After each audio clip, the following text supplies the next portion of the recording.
Hello and welcome to The Movies Made Us Do It. Me and Matt are back. How are you doing? Oh, I'm good, man. You? I'm good. I had a good time talking about Indiana Jones last week. Yes. It's good fun. It was very last good. week, a few days ago. Yeah, last week, a few days ago, whatever. Yeah. How have you been? All right, not bad. Good. You know, muddling through as it is. Mm-hmm. As we do. Hopefully one day we'll be able to do this in the same room again. Yeah, It I'll could actually be able to happen. go to the cinema properly and review And something. go to the cinema, yes. I mean, Tenet's out now, isn't it? That's in the cinema. There are I'm a few sort of, cinema movies. yeah. I'm humming and hawing whether to sort of go to see that or something else. I don't know. Because there's something. Oh, what was the other thing I was thinking of?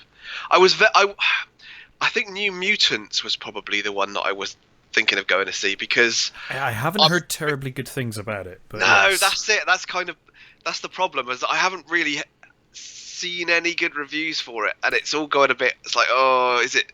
I don't think I want to chance it for something mediocre. You know? No, you kind of want it to be something excellent.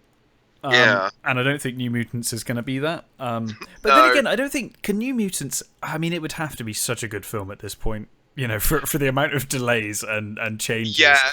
And from the sounds of it, I don't think they made the changes that they said they were going to make. I don't think. Oh, really? I think they said they were going to make it, certain things, and I'm not sure they did in the end. I'm a little disappointed because it seems like they backed away from the horror aspect, which was the main thing. Yeah, that they kind really of did. I think enticed when me.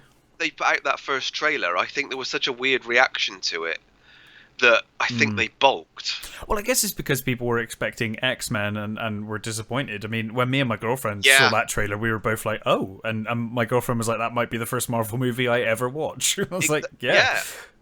I mean, the New Mutants, the comic is really well. I mean, I've only read the early one, so the I've original, not read any of it, but the original run. So I only know them really from that, and it's a pretty dark comic. So it really does lend itself to that. And so, Sure. but I guess they they went a different route. yeah. I mean, I've heard the cast talk, and I've heard the director talk, and they say their touchstone was sort of Nightmare on Elm Street 3.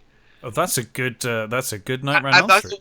I thought, well, that, yeah, exactly. I thought, well, that's my second favourite Nightmare movie. So, well, I mean, We've it done used to that, be, right? It was originally. No, we did. Did we do that one or did we do one? I feel like we did that one, but maybe we No, I did think one. We did do the Dream Master. I think you're Can't right. Yeah, we remember did. now. Yeah, We've we covered did. It's been so long. Like between this and the movie show, it's just been like forever, and I forget what we've covered and what we haven't. But I feel like we did. But in any case, yeah, I agree. It is probably my second favorite of the Nightmare on Elm Street movies. Yeah. So yeah, it's a good one to go off of. And actually, I can kind of see that even from the trailer for New Mutants. Yeah. I can kind of see And that influence. And obviously things like the Breakfast Club and stuff like that, they sort of touched on, which is all makes sense. Yes, and them all being in that asylum kind of lends itself Yeah. to the Nightmare on Elm Street 3 Dream Warriors kind of premise. Yeah, I mean, it looks good. I really question at this point. I mean, it's like, well, I guess good for you. You finally released it. If you finally released a movie that kind of your own company kind of abandoned. Now, I Because swear... it was already the end. Yeah. I mean, I swear me and my girlfriend on our first cinema date saw a trailer for that. And Yeah, we're like engaged did. now. Exactly. So, it's been a while. Yeah, I mean, all the cast have aged 20 years, but by the time that movie came out, I mean, Yeah. God, it'd be really weird going to if there was a premiere. It would be really weird going to the premiere of that now, wouldn't it? You'd all be adults. It's like, oh, remember when we were kids and we filmed this movie? Yeah. But It's a very poor thing. I mean, I'm glad it's out, and I will check it out. Yeah, I'm just not I'm sure it's going to be a definitely gonna watch cinema it movie. when it comes to streaming, I'm definitely going to watch it. But I think they should have done that earlier. Yeah, I they think should have just done it. They should have just put it out on streaming. It would have made more sense, and I'm sure more people would have watched it like that than would go to the cinema now to see it. Yeah, I mean, I think that about a lot of films, to be honest. Yeah. Like if Wonder Woman came to streaming, as many reservations as I have about the Wonder Woman sequel, I would watch it. I won't go to the cinema to see absolutely. it, I don't think. And to be fair, I'd be willing to pay a premium for that. Yeah, sure. Yeah, well, I think when there are new films in the cinema, I'm more than happy to pay extra. I understand the need for that, and that they're trying to make money, and yeah, fine. I don't mind that. I think we did for a few films. We paid for Sonic when it came out because my girlfriend wanted to watch it. We were like, okay, we'll watch it, and we paid a premium, but it's fine. It's a cinema movie, right? You're just Yeah, exactly. I don't really have a problem with that. I'm more than happy to support movies, and and you still save money. It's still like one tick. It's one movie at like 50, £11 or something instead of 2 tickets at sort of 13 quid each. So yeah, I mean, still cheaper. There's a premium, and then there's taking the piss like Milan. It's going to be free now, isn't it? Is it really? So Disney subscribers I think maybe charging like 20 quid at the moment, aren't they? Yeah, I think they've changed their mind, or at least they're going to. They've already announced that it's going to be free at some point. So, I wonder why that is. Then I wonder if nobody's bought it. I wouldn't be surprised. I wouldn't be surprised. It's an interesting time.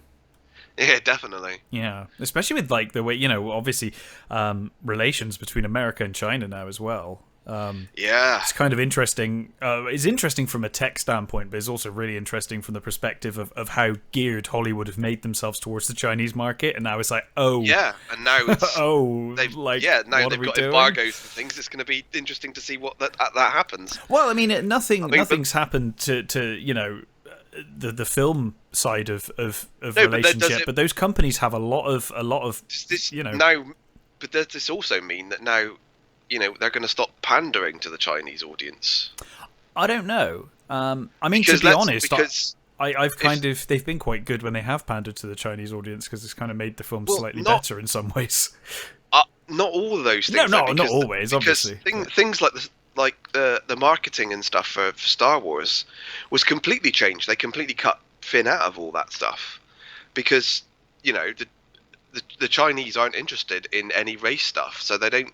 Oh, did they do that? I didn't know they did. Yeah, that. yeah. So some of the pandering stuff is They cut the pointless gay kiss as well, didn't they? Yeah. Which is like, I mean, if you see it, because you haven't seen The Rise of Bullshit. No, I haven't. It's literally like in the background. It's so like it couldn't be any less in your face or an issue. It's not in any way inflammatory or it's just like, come on, it's just two people kissing in the background of a scene. They don't make it the focal point or anything. But yeah, I mean, that kind of pandering obviously is awful, but I just meant when they've made films that were like, like some. I mean, when they've it's weird because some of the films that they've put out have been slightly more inclusive, but having a Chinese bent. So you have that sort of to it, but then you also have the other way that the door revolves, I guess, and for other races they get short shrift of it. So it's a bit. It's a very odd thing. You've also got to wonder how many of these companies have shares in things. Well, I mean, from the tech side, it's much wider reaching than just TikTok and things like that. Look at the I can't remember, what is it? What's the cinema company over there? The cinema chain. That's owned by China. Yeah. Well, that's the thing. There's a lot of interesting things there. But anyway, let's talk about some movies. Yeah, let's do that. What have you watched? I'm curious. We haven't really spoken. So, shall we start with what you said you'd watched? Because I watched it too. Sputnik. Oh yeah, let's talk about Sputnik. So yeah, Sputnik came out this week, I think, or last week. Yep. Directed by Igor. Oh God, I'm going to butcher these names. Abramenko. Yes, Igor Abramenko. In his first feature film that he's directed, apparently, which is really impressive considering how good this movie looks. It's absolutely beautiful. So it's set in 1983. In the last kind of hot period of the Cold War, and it opens with two cosmonauts basically returning to Earth, and there's something on the outside of their ship. Yeah. I mean, it's quite a nice little opener as well. It's great. I loved it. The two sort of cosmonauts who sort of really do seem like they world weary and they're sort of singing songs to keep sane. I think is seems to be the purpose of those songs. And the ground crew are listening in, and then of course the something happens. Yeah. So they return to Earth, and then something goes wrong as they return to Earth, and one of them dies horrendously. Yeah, he's like properly messed up, and the other guy has survived, but it's quite clear there's something wrong with him. We've got this weird scene with this farmer guy who seems a bit stupid. I don't really know what he's all about, because coming across that, he doesn't seem shocked at all, and he's just like, well, okay. It's like this guy with his brain hanging out, and he's like, sure, yeah, I guess. But in any case, they're then taken by by a branch of the military, the Russian military, to a secret facility under the guise that I think they say that both cosmonauts have survived, don't they? And they're just like, we're just getting used to atmosphere and stuff again, and we're repressurizing them or whatever. Rehabilitation center. Yeah, because I guess you need that from the weightlessness and things anyway. Yeah. So they've got a period of about 3 weeks, I think, where they can bullshit and say this. And in the meantime, they bring in an expert, a psychologist. You're introduced to Tatiana, who is a sort of, yes, I think she's a psychologist, or at least she's a doctor anyway. A doctor, yeah. And she's being reprimanded for almost drowning children, almost killing a boy. Yes, although it seems that she was the only person actually able to help this. She was the only person actually able to help, and also they were given incorrect information about what was wrong with the child. Yes, and what she did worked. I think was the outcome. She's in trouble for doing it, but it worked.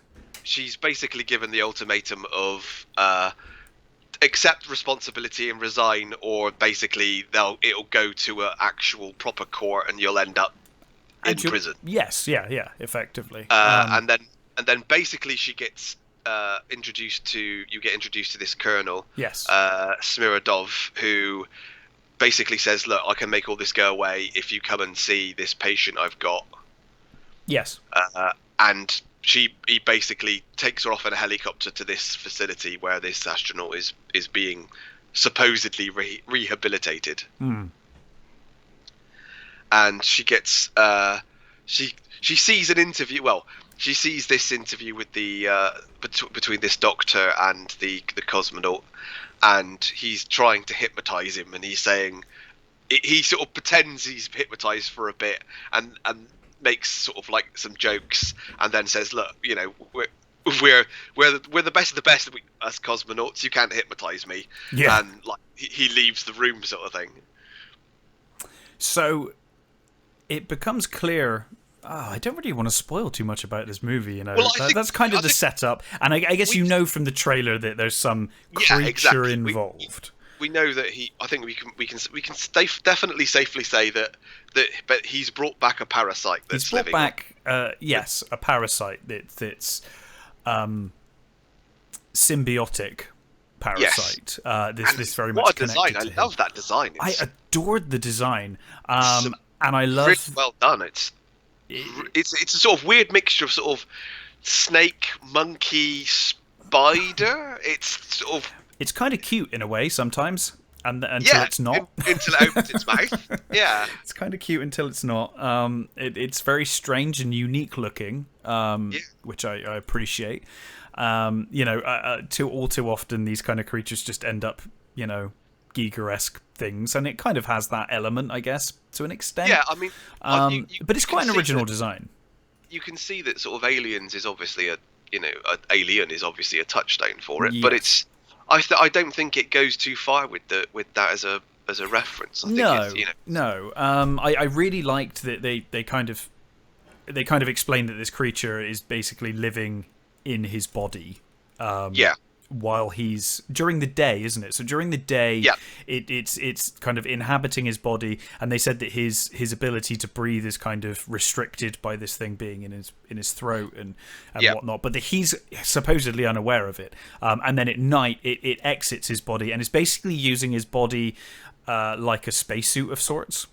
Yeah, Is what she says at some point. I think Tatiana says that it's kind of like it seems to suggest that it doesn't like sort of daylight and bright or bright light, and that it's sort of using it's staying dormant during the day, and then it comes out for a short period at night. Yes. So without going much further, because obviously we'll get into spoilers if we do. That's kind of the setup for this film. What did you think of it? How did you find Sputnik? It's not at all what I was expecting. Me either, but all for the good reasons. Because I think the trailer sets it up as a lot more horrific than it actually is. I was surprised. Yeah. Sure. It has its horrific moments. It's got some very nasty moments. When but people I would get say killed, they do get properly mangled. Absolutely, properly killed. But I would say it's closer to something that Del Toro would do. Yes, I kind of thought that it had that almost. Shape of Water's going too far, but it's got that kind of. No, I think that's actually I think Shape of Water's probably the best, a good comparison. It's close. It has certainly moments of that. Yeah, in not this. not sort of like the full-on love story of. No, but certainly echoes of. But it has that sort of that feel. It becomes it starts off as one thing and it becomes something else by the middle point, and I've seen some reviews that have been very unkind about the second half, and I actually liked it. I actually really liked the second half. I like the second half, and I think there's a certain twist that I didn't actually see coming. That's nothing to do with the alien at all. I think it sets up. A lot of people don't seem to like it, and they don't seem to get what I think is the suggestion of it. It sets up her Oksana's motivations. I think it sets up not only who she is, but her reactions to what's happening. Yeah, I agree.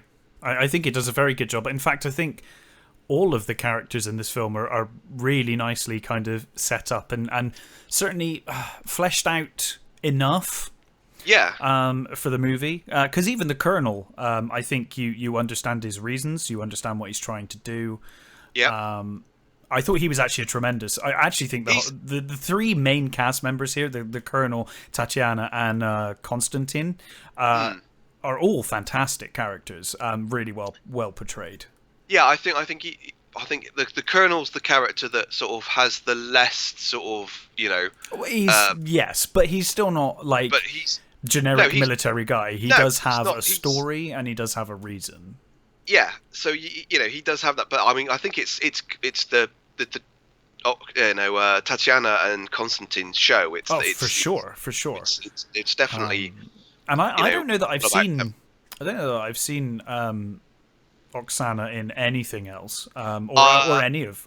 I've seen her in her first movie. Oh, did you? Because she's fantastic in this. I thought she was really, really good. Lilia Forever. I've seen that. Okay, was she good in that? And apparently, yeah, she was really good in that actually. And apparently she was in the Born Supremacy, but I don't remember. She may have been those movies kind of blurring. She was one. Probably a very minor character, I'd imagine, but I'm not sure. Yeah, it's been a while since I watched those movies, to be honest. But I thought she was tremendous in this. And yeah, I think all of them were good. Actually, to be honest. The whole cast were absolutely fantastic. And it's a weirdly beautiful sort of stark shot movie as well. I love. It's got this very sort of weird greeny, like green grey palette. Yes, it does, doesn't sort it? Of, it kind of screams Soviet era Russia. It certainly captures the era very well. Yeah. But yeah, I thought this was tremendous. I think the you're right. The palette, the effects. I think the creature looked great. Yeah. For a CGI creature, it looked absolutely fine. Not sure how much, if any, was practical, but they did a good enough job that it wasn't garish or anything like that. I thought it looked really good. No. Great design, great acting. The score is fantastic. Really like the music. The score was really good. I loved the music playing at the end credits. I thought was fantastic.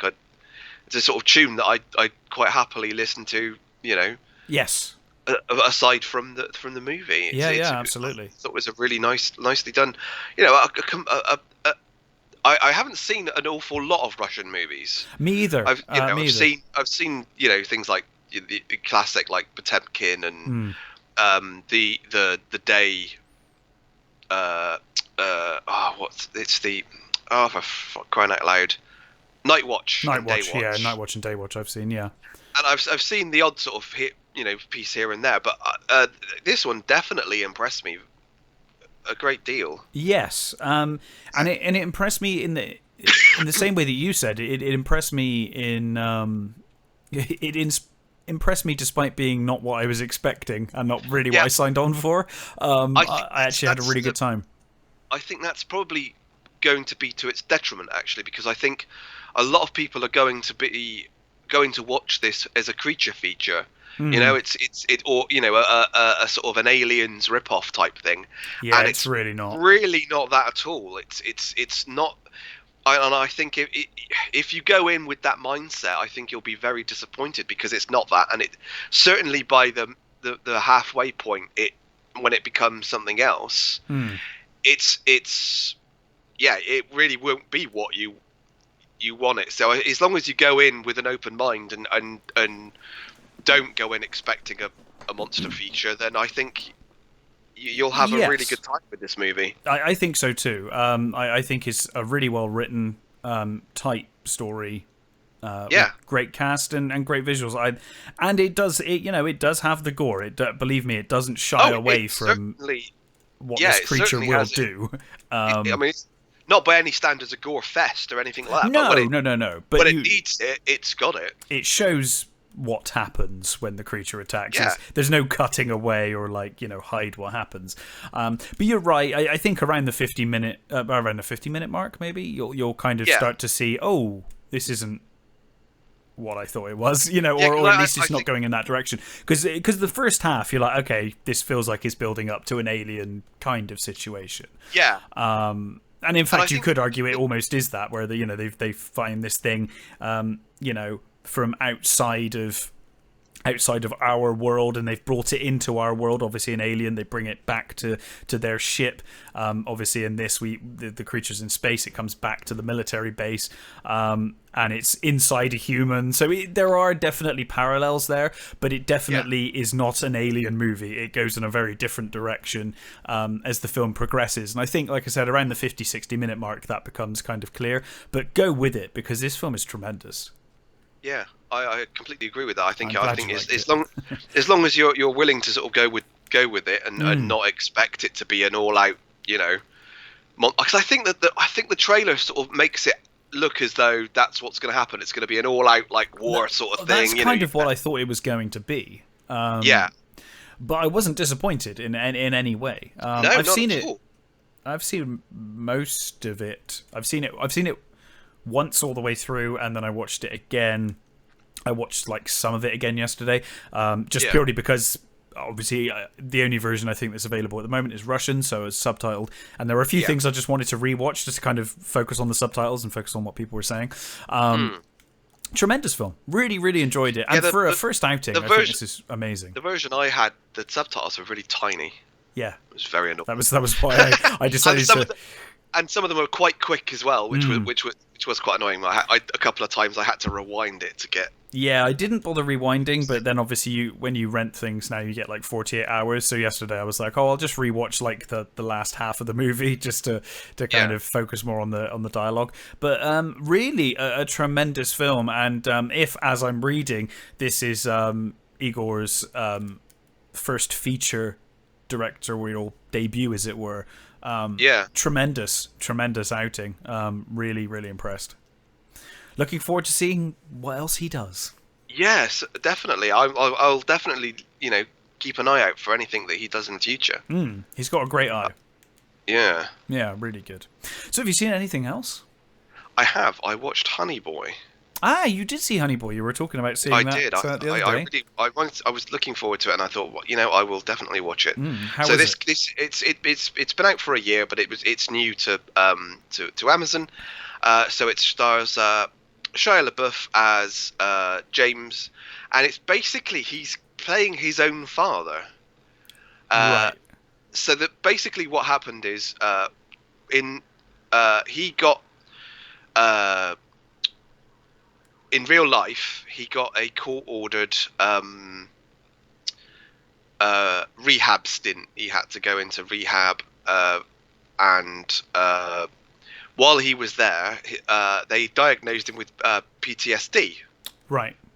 And he was like, I don't understand why I've never done anything that would, cause PTSD. It doesn't make any sense. And his therapist said, look, write down, all this stuff. So basically he wrote down what basically became this movie. Right. So it stars Noah Jupe as the 12-year-old Otis, which is kind of him. Yeah. And Lucas Hedge is the 22-year-old version of him. And it sort of starts off with a sort of like the Lucas Hedge version going through film sets and drinking and being self-destructive and all that sort of stuff. So you get all that, and then you get him going to sort of therapy and being told this thing, and then from there you get the flashbacks to him when he was 12, and his dad was his on-set guardian. Basically, his mum had a job, so she stayed home, and his dad they are separated.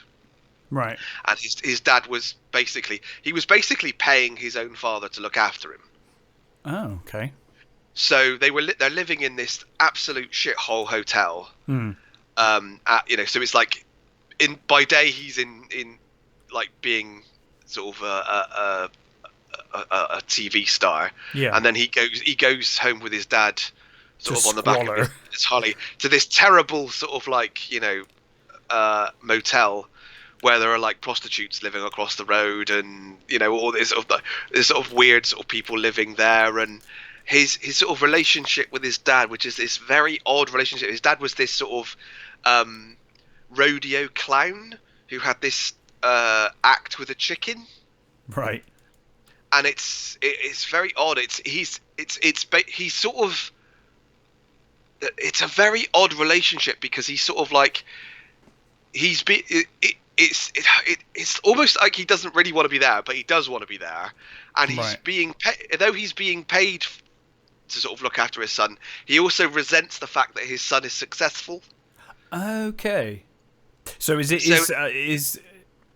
TV something that his father had aspirations of, or I think it might have been, yeah, or at least to be famous or to have some kind of success. Fame. His dad's certainly fame hungry. Okay, and it's a very sort of weird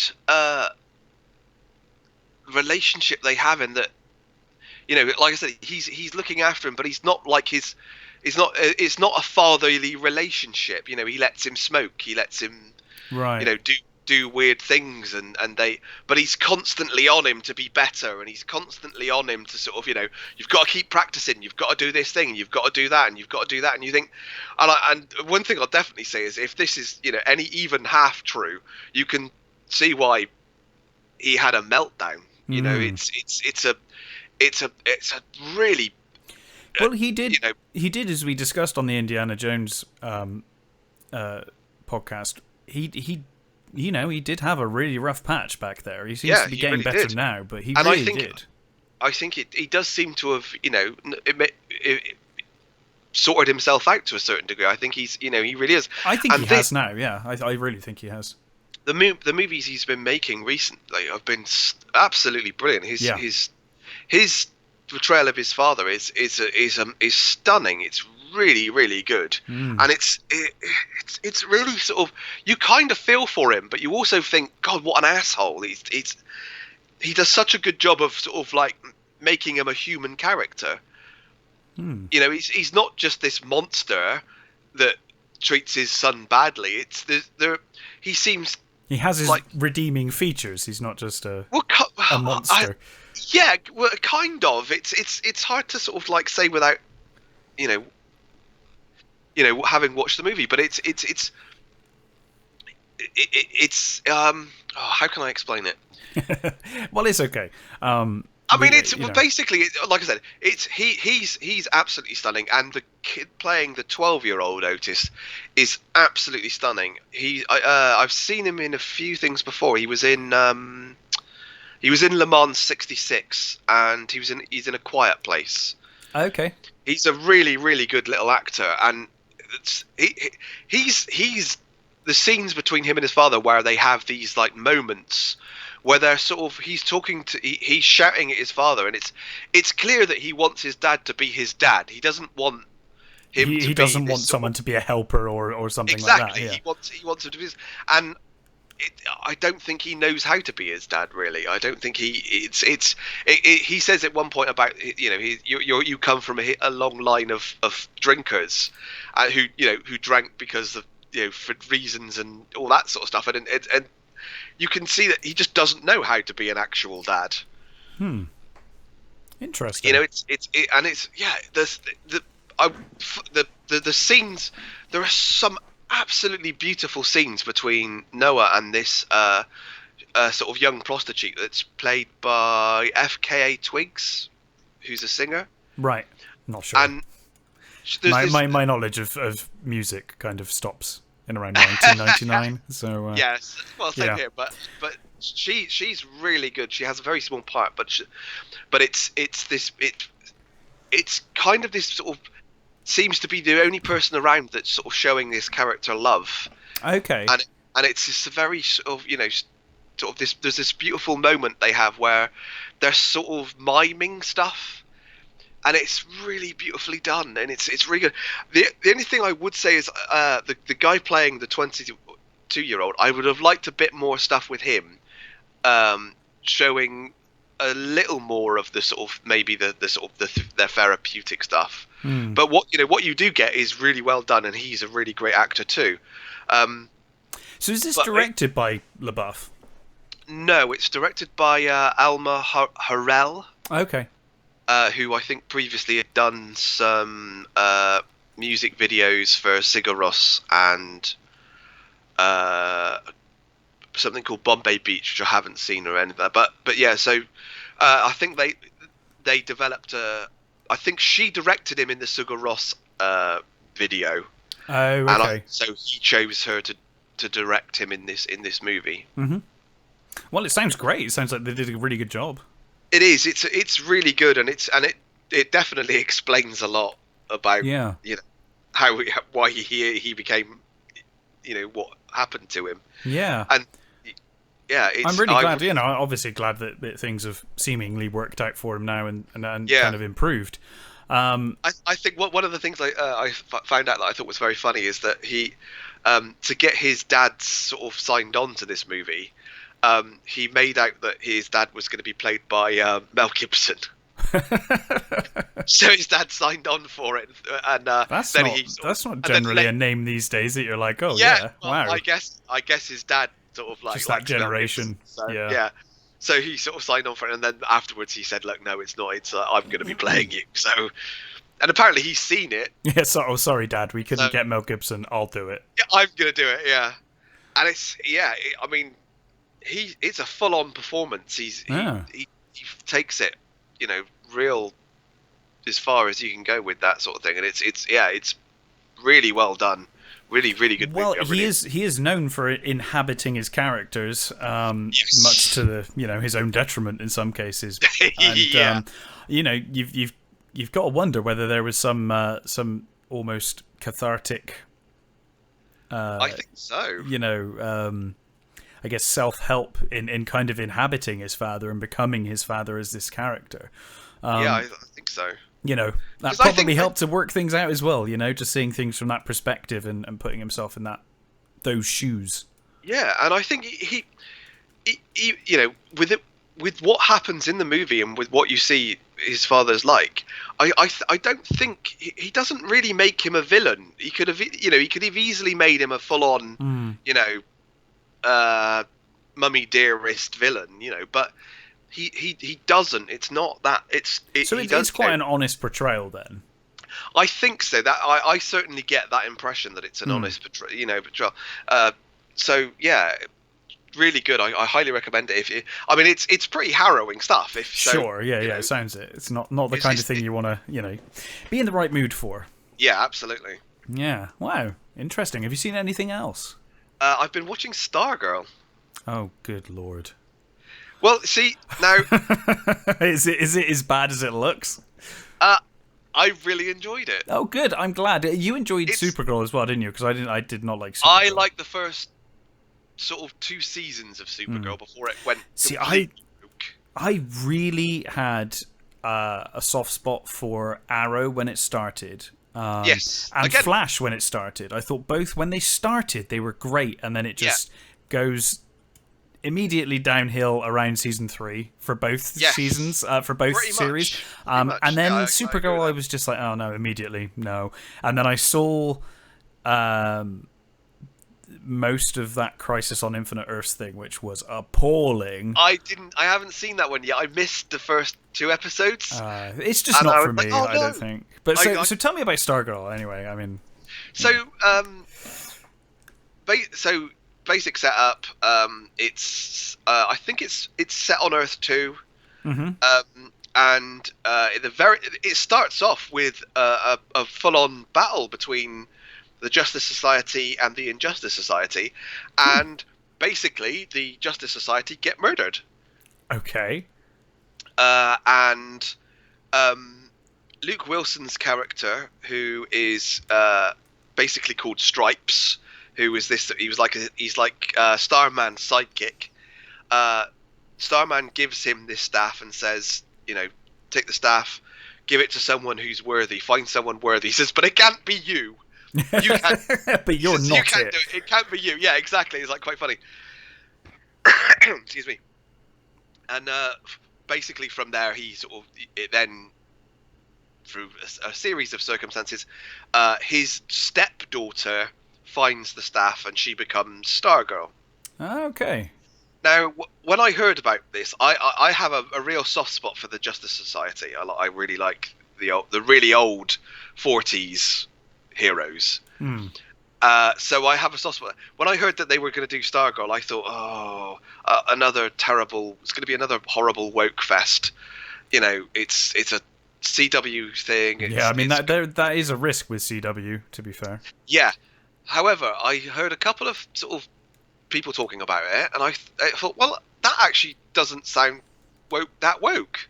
So I thought, what the hell? It's on. To be honest, like the main problem I've got generally with CW stuff is not even like that it's woke. It's just that half the time it's just awfully written and just awfully put together. They're just a mess.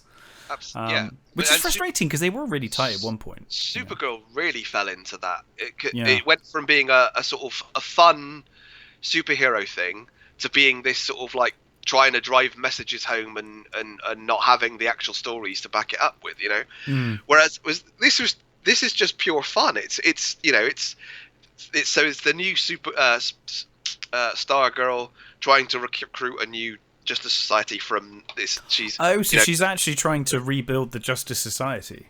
Yeah, she's taken the objects that made these heroes who they are. So you've got like Wildcat's suit, and you've got Our Man's Hourglass, and they moved. They in the beginning they moved to this town because they think it's for one reason. It turns out to be another reason. I don't want to say too much. Sure.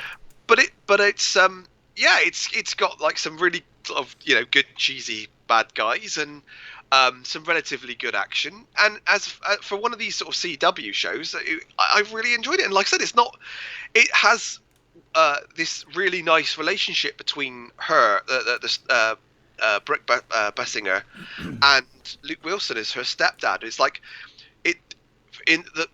recently we've seen a lot of men can't teach girls anything. So yes, yeah. and all dads are deadbeats and all that sort of stuff. But no, he's Luke Wilson's a really good sort of.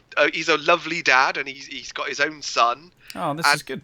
They're this sort of like blended family, and I really enjoyed it. It's it's not breaking any new ground really. It's just another superhero show.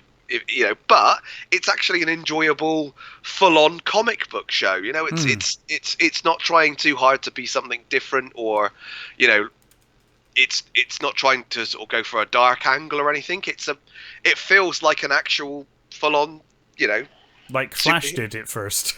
Yeah, exactly. Yeah, it feels just like fun. that. Yeah. So I if you want to see something that's a little sort of fun superhero thing and it's not too taxing, I think this is a perfect thing for you. Oh, that does sound promising. Like I said, CW used to do some good shows. It's just recently they've all seemed to have gone downhill. I don't think I've seen any of the young cast in anything else. Oh, that's always good. They're all really good, especially the Stargirl. She's Brett Basinger. She's really charming and really sweet, and the fact that she was apparently a champion cheerleader gymnast means that it looks like she can, she can do, tumbles and stuff. So it makes it, that much better when you're watching it. Well, that is good news, and of course, setting up the Justice Society gives CW plenty of spin-offs to go on forever.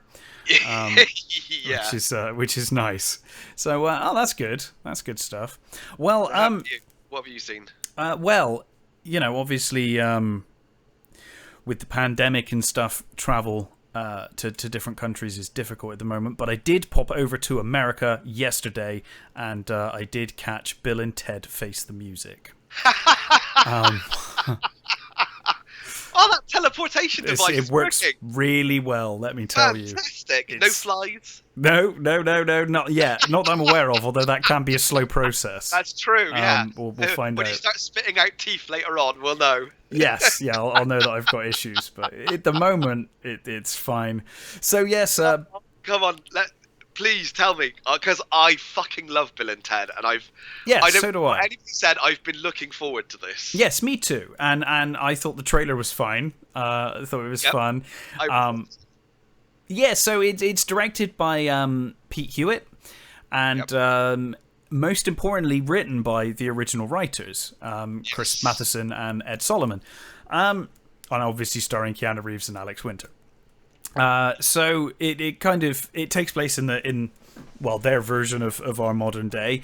So is it like 25 years or something, maybe more, since Bill and Ted were supposed to their big concert, do their concert and save or unite humanity. So the idea was that they were going to do this song and it would unite humanity, and then in the future everything's a wonderful utopia. That hasn't happened yet, and obviously now Bill and Ted are a lot older, still trying desperately to write the song.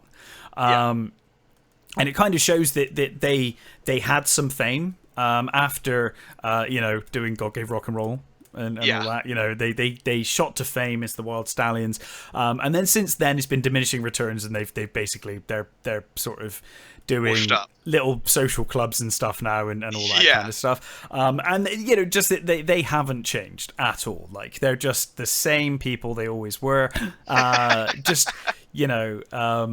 exactly the same. It opens with like on a wedding. The girl who I don't want to spoil too much, but this is just the opening. The girl who became both of their mums, who was practically the same age as them, Missy. So she's now no longer married to Ted's, either of their dads. She's now getting married to Ted's brother. Right. Which is really funny. So the brother's getting married to her, the dad's there, and then obviously Bill and Ted are both there, and they're like sort of going around how like they both tried to date her in school, then they became both of their mums, then became like, obviously now he's getting married to their brother. Is it Theodore that she's marrying Theodore? Yes, I think that's I think so. So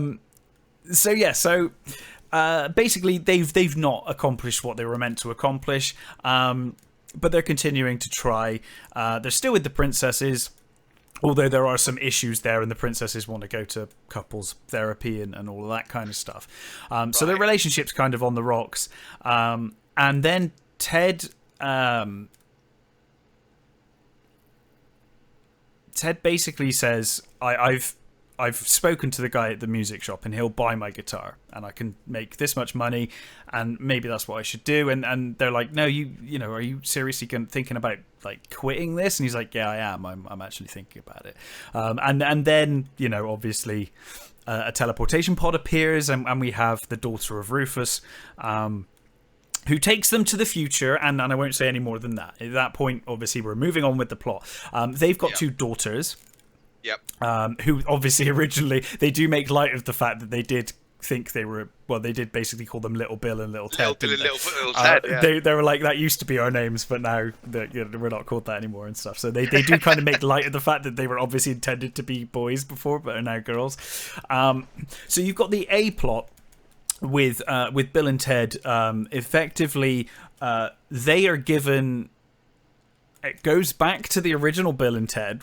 The time travel in Bill and Ted is just bullshit, and they just make it up as they want, basically, which kind of suits Bill and Ted anyway. I was going to say, I don't think Bill and Ted ever really bothered to worry about the time travel aspect. Well, I think from it just happened, memory, they just do it. The first movie is like real time, isn't it? They've got this much time.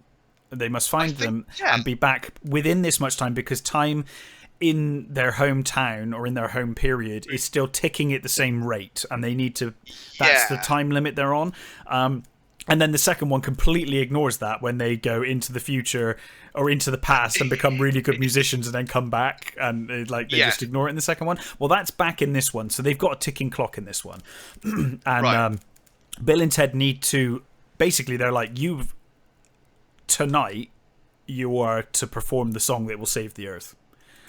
You have until then to write the song and do it, or not only is humanity not going to be united, but now reality itself will fall apart if you don't do this, perform this song and unite humanity, basically. And we see the results of that in that things are falling through time, like people disappear.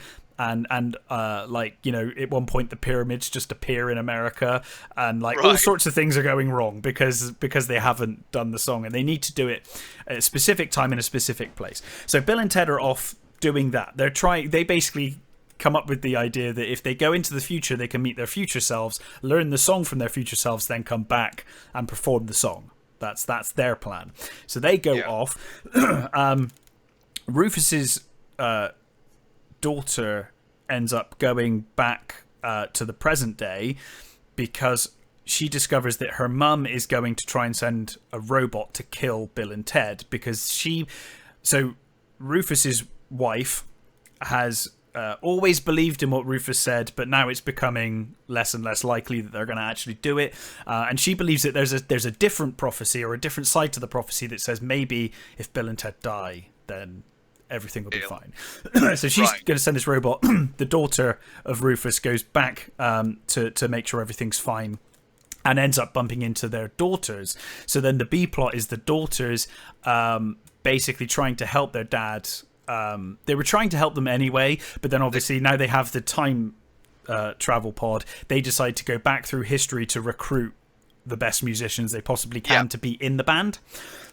Which is quite a nice setup, I thought. So you've got Bill and Ted obviously doing Bill and Ted and being useless, and then you've got the daughters going back through time to try and pick up musicians. We've got like Jimi Hendrix and you know, some really, really fun, you know, historical musicians. I was like initially really worried about the daughters thing. I was like, oh, you know, like, but honestly, they won me over. I think that was the worst thing for everybody was worrying that it was going to be this horrible woke mess. I don't think they were going to get sidelined by their own daughters. Well, which I didn't think would happen because it's the original writers and it's the original stars. I thought So I can't imagine it's going to be like that. I guess you could see it. There is an element of that. You could see it that way. Yeah, and I think I know how it's going to end.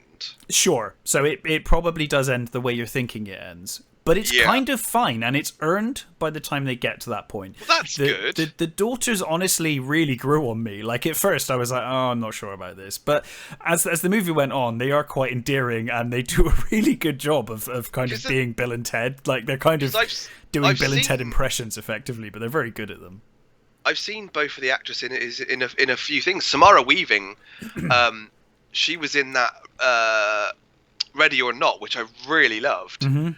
And she's been in, Free Billboards, and she's been in some fantastic things. Yeah. And Bridget Lundy Pine, I've seen in Atypical. Right. She plays the sister in Atypical. So I've seen them both in stuff. So I know they've certainly got really good acting chops. So I wasn't worried about them as actors. No. Sure, it's more the script. But I think overall, I think it does justice. Yeah. I've seen a few people that were like, "Oh, I completely missed the point," and I was like, "I don't know that it did personally. I had fun. I enjoyed it. I do think it's got some issues for sure. I would say the like kind of first quarter of the movie is really fun, and I was having a really good time. I was laughing and kind of enjoying. Then the kind of middle of the movie does sag a bit, and it does kind of. And a lot of that is the daughter's stuff, but it's still fine. Okay. But then it does pick up again at the end. For me, it did anyway, and I had a lot of fun. I was also really worried that it would be kind of they'd force the memories on us, for the sake of it. But I too much like coasting on. Yeah, but I didn't think they did. To be honest, they introduced some funny new characters. The robot that they get to go and kill Bill and Ted, I actually really enjoyed. He's really funny in places. Okay. And the introduction of death, or the reintroduction of death, was handled really well. It didn't feel forced. Oh, that's good. Yeah, and that's really funny as well, because they've because death was he totally makes the second movie. Yes, and this movie's not all about death. He's not in it for, I guess, until like sort of the last half of the movie. Right. But his introduction's great, and their reason for falling out is fantastic. Like, he was like, was he their bass player or something? Their bass player, but then they end up splitting up with him, and he tried to take the name of Wild Stallion, so they ended up suing Death. And they sort of say, oh, you started doing 40-minute bass solos in the set, no one could play anything, and he was like, oh, my bass solos were the reason the band were as big as they are, look at where you got to when I left. And it's quite funny stuff, and obviously he's like massively back in character and on point as always.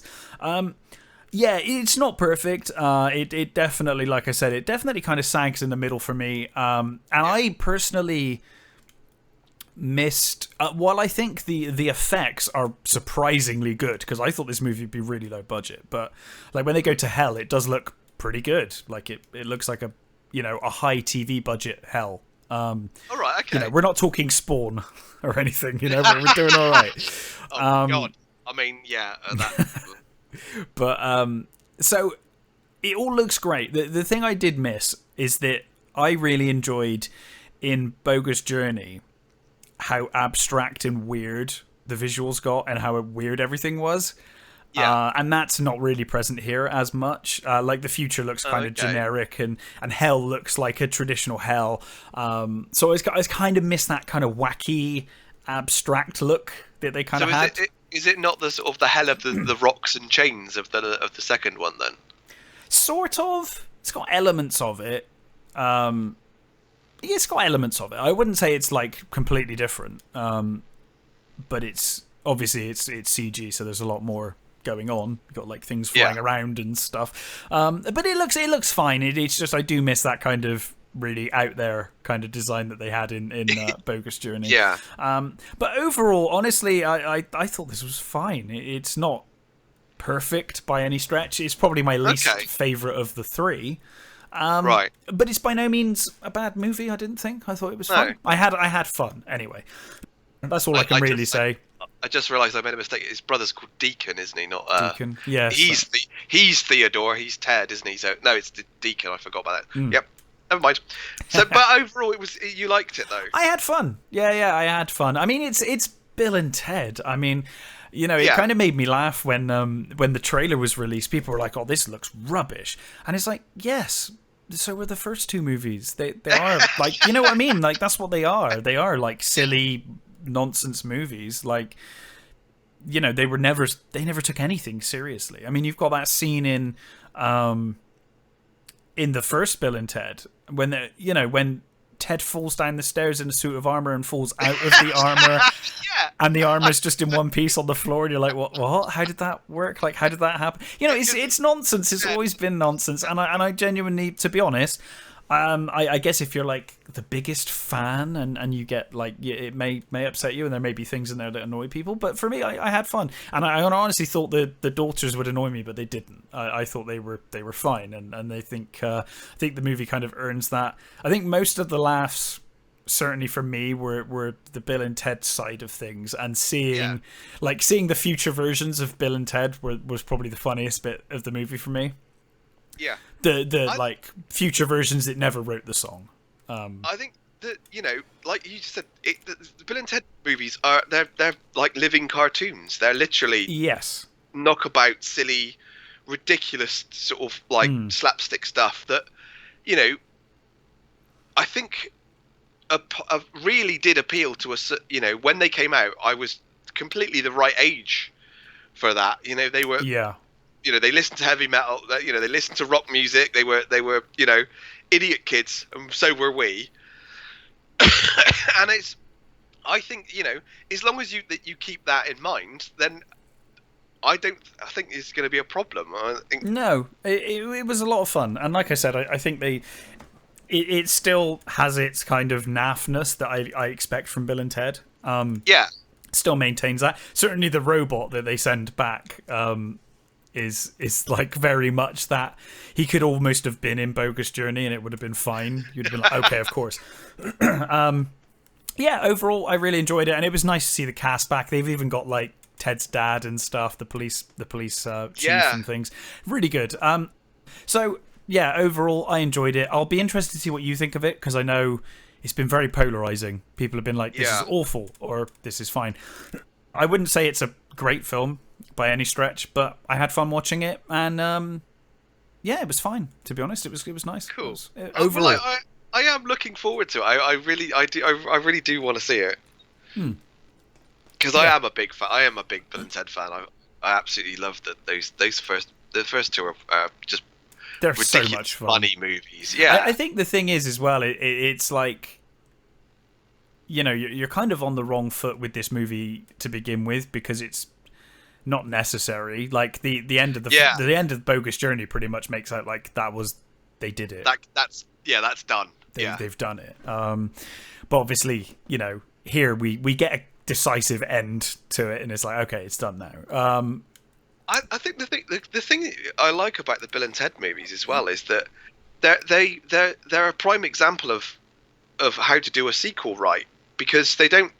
They could have just repeated the same movie, but exactly. They could have just done more time travel stuff, and you know. But no, they introduced death. They introduced God. They introduced really odd elements. They go to hell. You know. This one certainly plays it a little more safe. This one kind of skirts the line between the first two, right? Because you have got the daughters doing the Bill and Ted adventure, and then you've kind of got Bill and Ted themselves more doing the Bogus Journey-ish things to an extent. But no, it's fine. I think it's. I don't think it's awful. I've seen people say it's awful. I had fun. That's all I can really say. To be honest, I do think it sags in the middle a little. Right. But overall, it was fine. I love the robot character. I thought he was really funny. To be honest, if I was going to pick a character that will probably stick with me, it's probably the robot. The robot was really funny. Okay. I think he just had some really funny parts, but he's like a death robot, but he keeps killing the wrong people and then feels remorseful because he's killed the wrong people and stuff, and kind of gains a conscience because he's kind of, at first he's like this real tough, like Terminator-esque kind of futuristic robot. But then he accidentally kills people, and he just feels really bad that he keeps messing up, and kind of has issues with his, like, almost like gets confidence issues halfway through. It's really funny. And then, you just get these really silly moments, that you'd expect from Bill and Ted, where they're like, like they go to hell and they meet these demons in hell. They're like asking where their daughters are or whatever. And they're like, oh, they're just down there. And then they all walk past, and the robot walks past with them, and they're like, well, that's really weird. Like, one of the demons like, oh, that's really weird. And he's like, what? He's like, a robot in hell. It's like, it's really weird. It's just like, it's great. But yeah, it's fun. Well, it sounds kind of like what I want, because to be fair, I'm not expecting a lot of it. I wouldn't expect a lot of it. It's just, but it's fine. I thought it was fine. I think too many people are expecting a lot from it. I think, at this point, I'd just be happy to see Bill and Ted again, as long as you get that, and they are very much. They don't ruin the characters. I don't think I'm worried about is whether they ruin the characters or not. They don't. And if they're still Bill and Ted, then I don't see the problem. They're still absolutely Bill and Ted. They don't ruin the characters. I think that Keanu Reeves and Alex Winter just fall back into those shoes perfectly.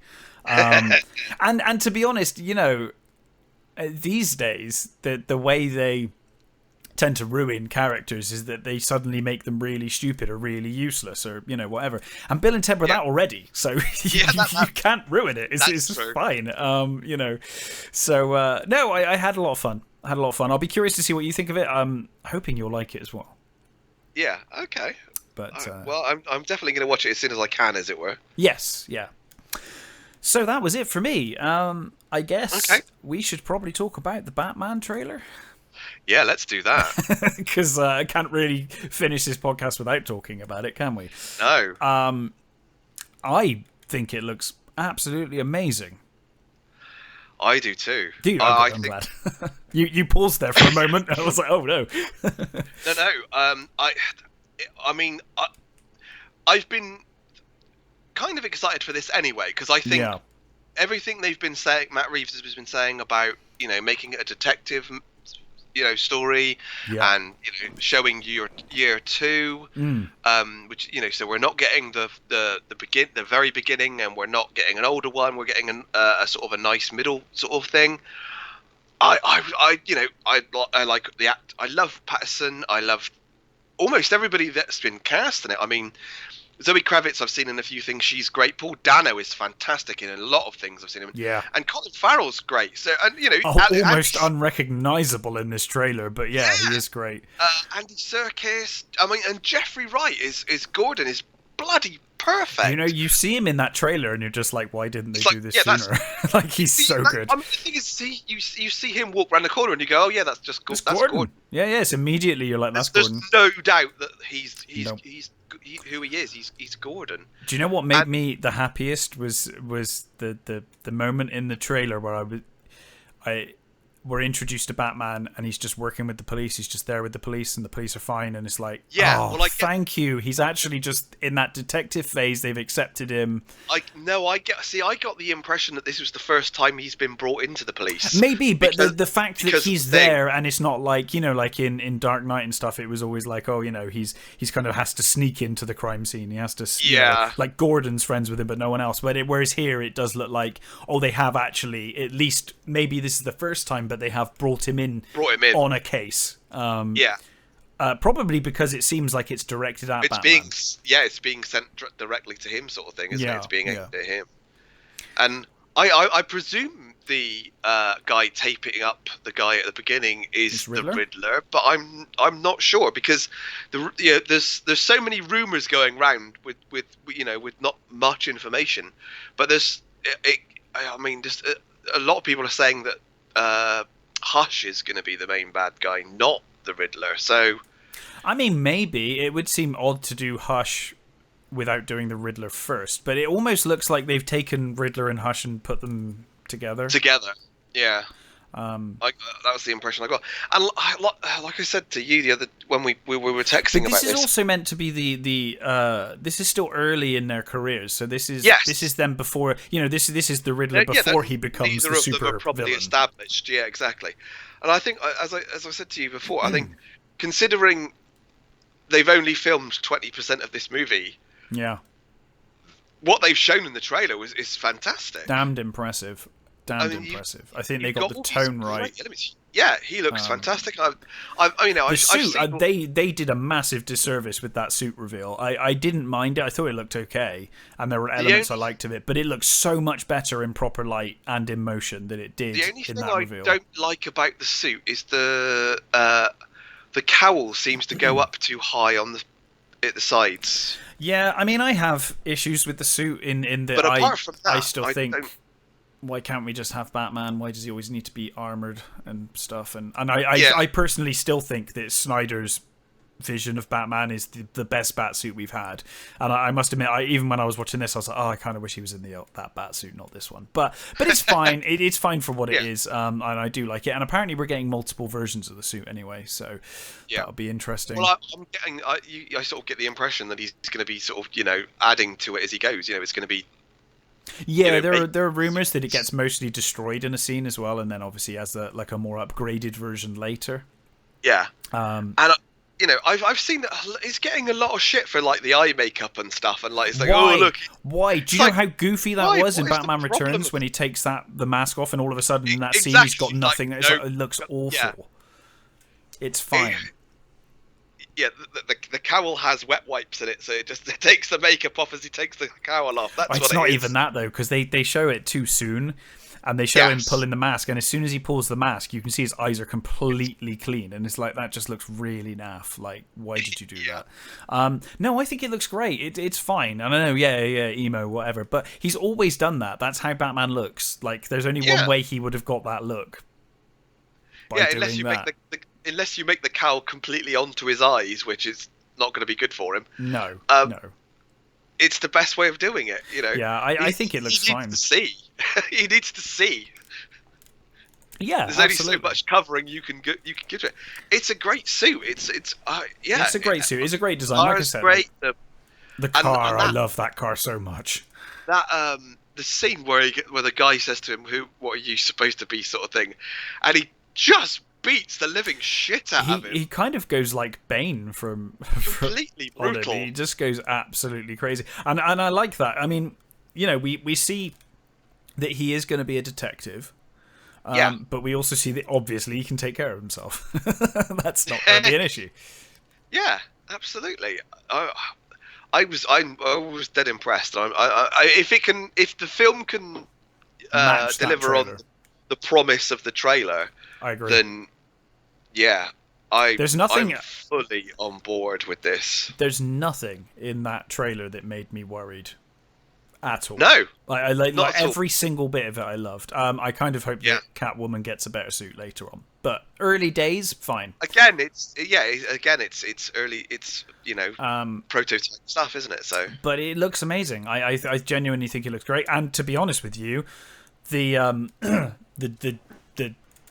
the jetpack bit aside, with the Batmobile, aside from that, I think it's a much more realistic version than even Nolan did. It looks much more down to earth. It's much more believable that he would have put that car together than, my company has a tank, has a bridging tumbler, vehicle that jumps over. Oh god. I hate the Tumbler. I really do. I don't mind the design. I hate the story. I don't hate the Tumbler. I hate the fact that the Tumbler's the Batmobile. That's what it's his main Batmobile. That's the thing I really don't like about that thing. I hate that, like, the whole story of it being a bridging vehicle is like, and fine, bridging vehicles exist, but the idea that you've got this thing that's that heavy that's going to jump over, what the hell? And this is the problem. You're like, you claim to be a down-to-earth, realistic Batman, and then you give me a fucking story like that, and I'm meant to buy it? Like, no. And I always assumed in Batman Begins, or at least in Dark Knight, maybe not in Batman Begins, but in Dark Knight, I was kind of like, okay, so you've got the Tumbler, but I thought he'd make it more Bat-like and add things to it. as it went along. Yeah. Like he'd build on it, and he never did. Just paint it black. It's fine. Yeah, and it's like surely more than just Lucius Fox worked on that thing. Like there must have been a team of people that built and researched and went into the R&D of that vehicle. They would immediately look at it and go, "Well, that's Wayne Tech. Like, we made that."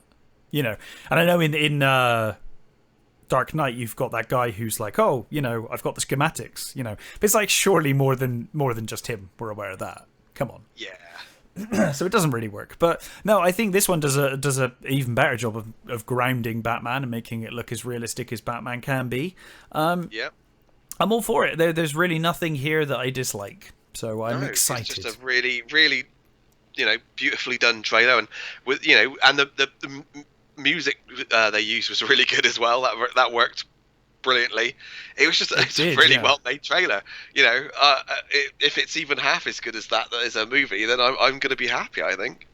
Yeah, me too. I'm really excited for that one. Yeah, and then obviously the Snyder Cut looks better. Yeah. It does look better. I'm really looking forward to that. I think it promises to be a much better, more rounded story, version of what it could have been. 4 hour-long episodes, I think. So it's a 4-hour movie. Yeah.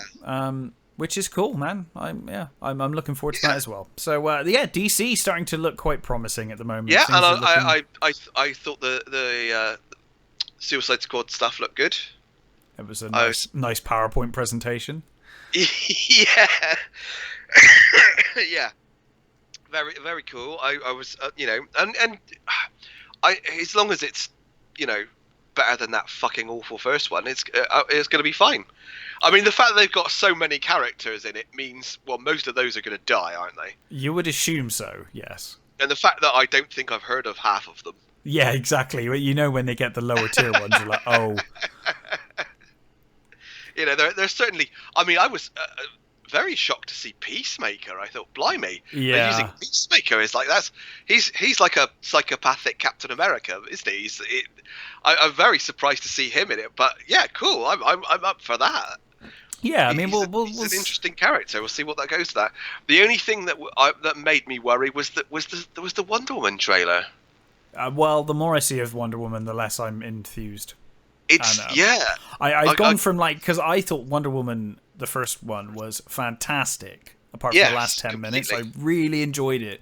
And even the last 10 minutes were forgivable. It wasn't awful. Yeah, no, they're not. It doesn't break the movie out at all. It's just not as good as the rest of the movie.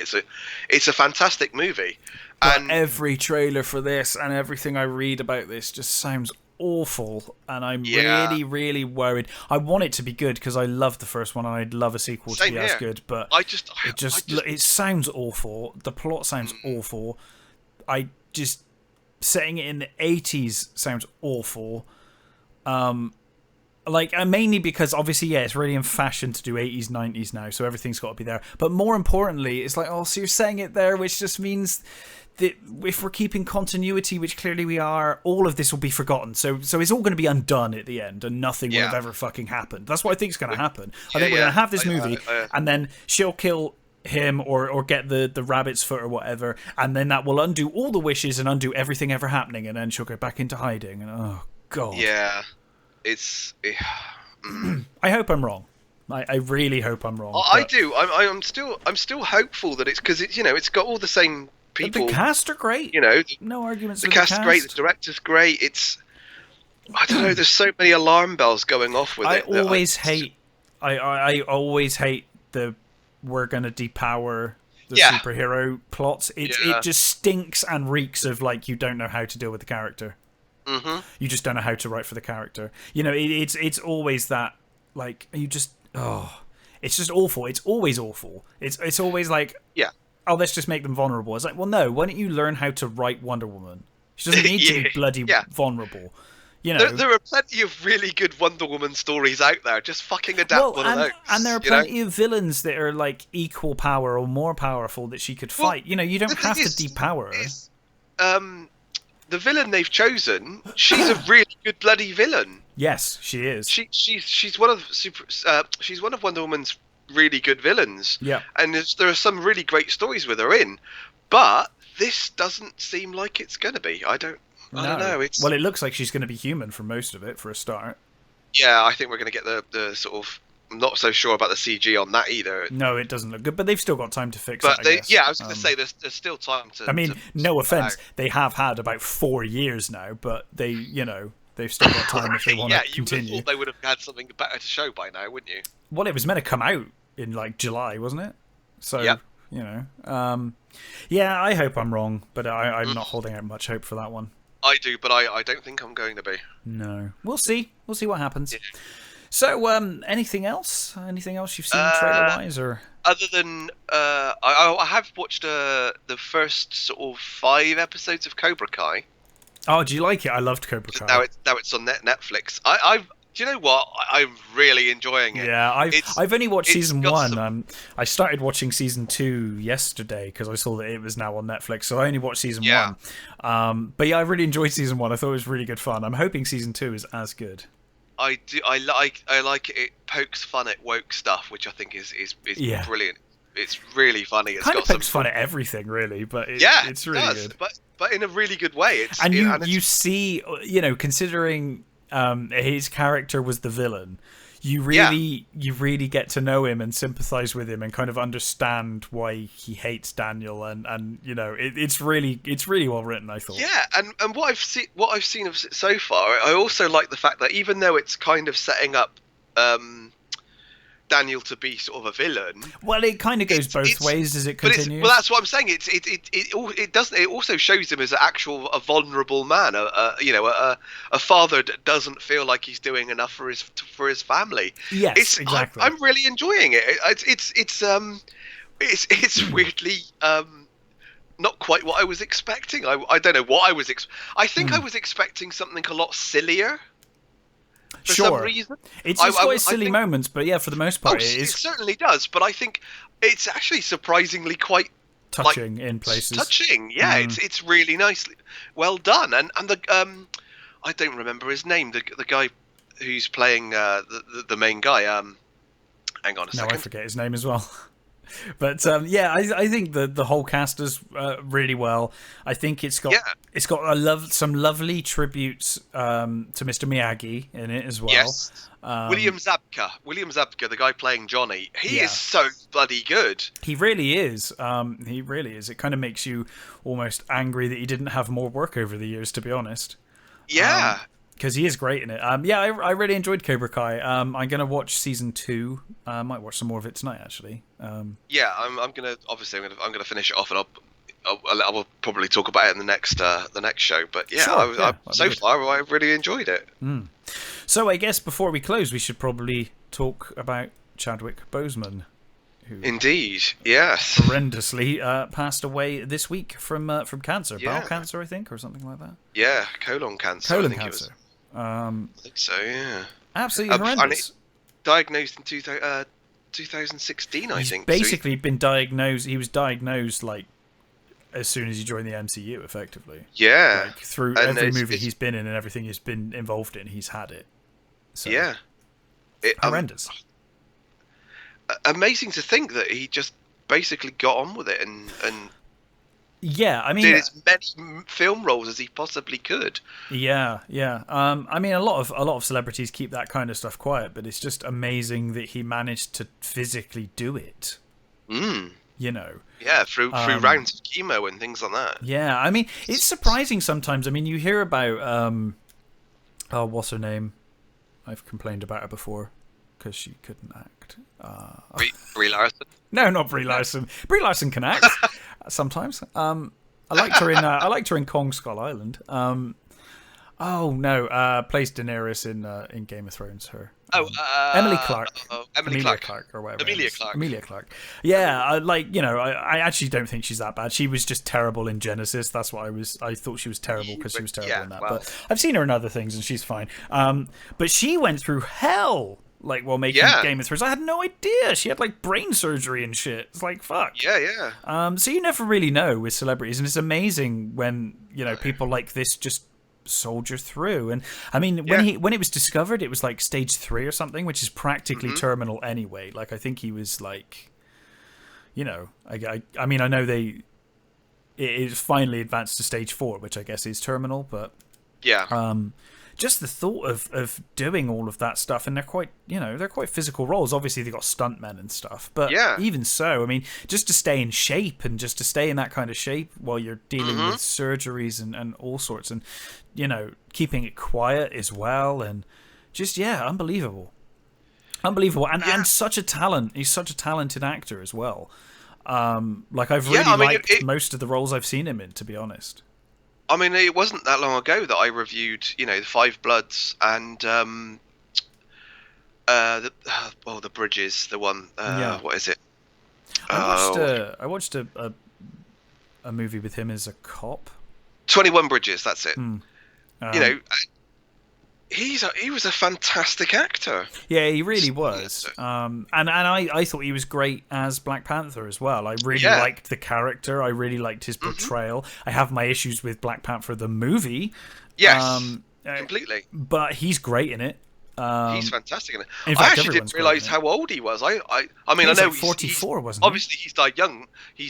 But I thought he was in his 30s. I didn't realise he'd been. I didn't realise he'd been an actor for so long. No, I didn't realise he was as old as he was. But yeah, tremendous loss, and it kind of felt like it's always horrible when you know, we lose people, you know, obviously, but it's always so much worse when it's someone that, you know, it kind of feels like his career was just taking off, like he was just about to go to that. He'd reached the next level, and he was going to go, and I was going to see Chadwick Boseman movies for like the next decade. He'd be in loads of things, and it's just a real shame to think that we're not going to see that now. And obviously he leaves behind a family as well, which makes it even worse, especially when it's someone that young. They've got young kids, they've got, you know, so yeah, horrendous, but an amazing talent.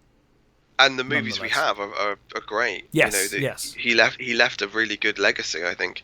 And not only that, he left the, you know, dignity. Black Panther. He left this brilliant, you know, empowering role. For sure. For you know, that generations will look to and absolutely, you know, and see. Well, it's a real a black icon now.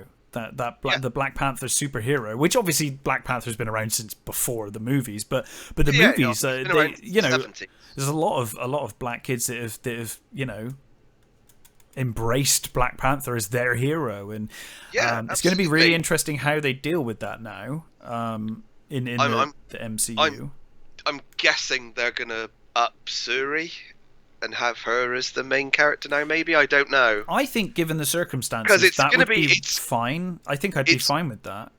Yeah, it's going to be, because she's a great character anyway, and I kind of think she's a badass character. I can see it. I certainly wouldn't have thought they'd recast it. I think that would be disrespectful to him. Oh yeah, I don't think they should recast. The only thing to recast T'Challa, to recast Black Panther is a different matter. But I don't think. Well, because I thought, did they kill off? They didn't kill off Michael B. Jordan's character, did they? Or did they in Black Panther in the end? I don't remember. I just remember a lot of PS2 video game graphics. It's about what I remember from that movie. Yeah, but if he's still around, I mean, you could say that he's sort of changed his ways, and, you know, maybe. But I'd be fine with her. It's more likely that Suri would take over. And I would be fine with her taking over, to be honest. I think, given the circumstances, that's probably your best choice. Would be for her to take over. All for that. But yeah, a tremendous loss for sure. Yeah. Well, that's a bum note to end the show on. Bum note to end it on, but yeah. But there we are. There we have it. That's you know, kind of the way it goes sometimes. So we will be back next time talking about The Exorcist, I believe. We will be. Yes. We were planning on doing The Exorcist. I'm really looking forward to that, because it gives me another excuse to watch one of the best horror films ever made. Exactly. Yeah. So happy with that. And one that I've actually seen in the cinema as well. Yes, me too. I saw it when it was the anniversary. Re-released it. Yeah. which was great. I took my wife to see it.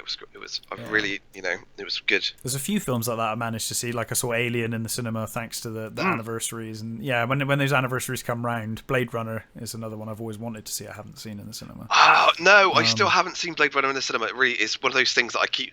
Every time they've done it in the cinema, I've like missed it. Yeah, same. I've always wanted to, and then just not got round to it. It's like I hear about it too late, and it's already bloody fully booked. Yeah, that's what happened the last bloody time I heard they were doing it. It was really annoying.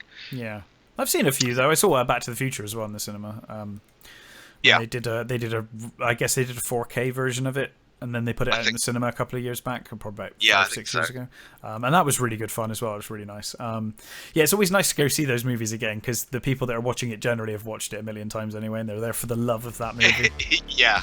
But good stuff. Well, we will be back next time talking about The Exorcist. And until then, stay safe, and thanks for listening.